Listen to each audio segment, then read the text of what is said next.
بسم اللہ الرحمن الرحیم۔ السلام علیکم دوستو، امید کرتا ہوں آپ سب لوگ خیریت سے ہوں گے۔ کسی جگہ ایک بوڑھی مگر سمجھدار اور دانا عورت رہتی تھی۔ اس کا خاوند اس سے بہت پیار کرتا تھا۔ دونوں میں محبت اس قدر شدید تھی کہ اس کا خاوند اس کے لیے محبت بھری شاعری کرتا اور اس کے لیے شعر کہتا تھا۔ عمر جتنی زیادہ ہو رہی تھی، باہمی محبت اور خوشی اتنی ہی زیادہ بڑھ رہی تھی۔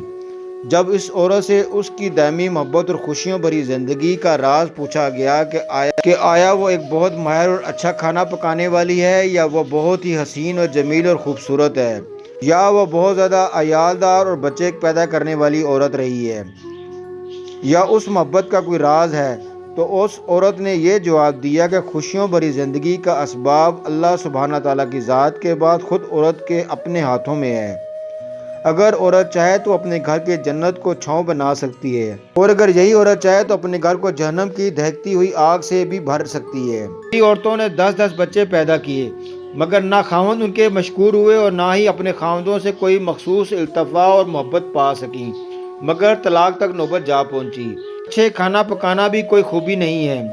سارا دن کچن میں رہ کر مزے کے کھانے پکا کر عورتیں خاوند کی غلط معاملے کو شکایت کرتی رہتی ہیں، خاوند کی نظروں میں اپنی کوئی عزت نہیں بنا پاتی۔ تو پھر آپ ہی بتا دیں، اور آپ اپنے خاوند کے درمیان پیش آنے والے مسائل اور مشاکل سے کس طرح نپٹا کرتی تھیں؟ اس نے جواب دیا، جس وقت میرا خاوند غصے میں آتا تھا، اور بلا شبہ میرے خاوند بہت ہی غصیلا آدمی تھا، میں ان لمحات میں نہایت ہی احترام کے ساتھ مکمل خاموشی اختیار کر لیا کرتی تھی۔ یہاں ایک بات واضح کر دوں کہ احترام کے ساتھ خاموشی کا یہ مطلب ہے کہ آنکھوں سے حقارت اور نفرت نہ جھلک رہی ہو، اور نہ ہی مذاق اور سخیرہ پن دکھائی دے رہا ہو۔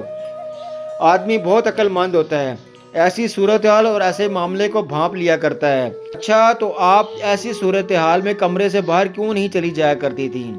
اس نے کہا، خبردار، ایسی حرکت مت کرنا، اس سے تو ایسا لگے گا تم اس سے فرار چاہتی ہو، اس کا نقطہ نظر نہیں جاننا چاہتی۔ کے ساتھ خاوند جو کچھ کہے اسے نہ صرف یہ کہ سننا بلکہ اس کے کہے سے اتفاق کرنا بھی اتنا ہی اشد ضروری ہے۔ میرا خاوند جب اپنی باتیں پوری کر لیا کرتا تو میں کمرے سے باہر چلی جایا کرتی تھی کہ اس ساری چیخو پکار اور شور شرابے والی گفتگو کے بعد میں سمجھتی تھی کہ اسے آرام کی ضرورت ہوتی ہے۔ کمرے سے باہر نکل کر میں اپنے روزمرہ کے گھریلو کام کاج میں مشغول ہو جایا کرتی تھی، بچوں کے کام کرتی، کھانا پکاتی، کپڑے دھونے میں مشغول ہو جاتی، اپنے دماغ کو اس جنگ سے دور بھگانے کی کوشش کرتی میرے خاوند نے میرے ساتھ کی تھی۔ تو آپ اس ماحول سے کیا کرتی تھی؟ کئی دنوں کے لیے لا تلقی اختیار کرنا اور خاوند سے ہفتہ 10 دن کے لیے بول چال چھوڑ دینا وغیرہ؟ اس نے کہا، نہیں، ہرگز نہیں۔ بول چال چھوڑ دینے کی عادت انتہائی گھٹیا فعل اور خاوند کے ساتھ تعلقات کو بگاڑنے کے لیے دوزخی تلوار کی مانند ہے۔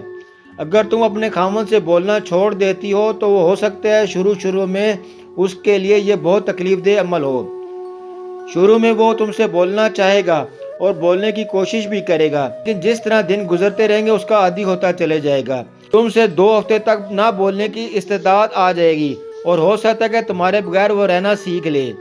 خاوند کو ایسی عادت ڈال دو کہ تمہارے بغیر اپنا دم گھٹیا محسوس کرے، گویا اس کے لیے تم آکسیجن کی مانند ہو، اور تم وہ پانی ہو جس کو پی کر وہ زندہ رہ رہا ہے۔ ہوا بننا ہے تو ٹھنڈی و لطیف ہوا بنو۔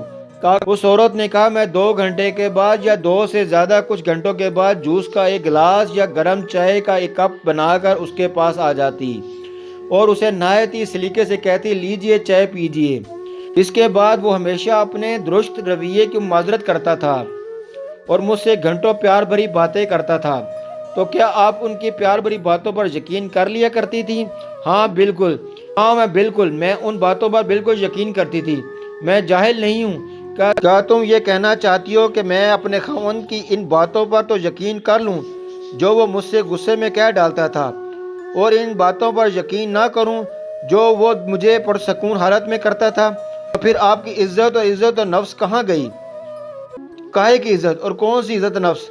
میں فوراً ہی ان غصے کی حالت میں دی ہوئی گالیوں اور تلخ اور ترش باتوں کو بھلا کر ان کی محبت بھری اور مفید باتوں کو غور سے سنتی تھی۔ جی ہاں، خوشگوار اور محبت بھری زندگی کا راز عورت کے عقل کے اندر موجود تو ہے، مگر یہ راز اس کی زبان سے بندہ ہوتا ہے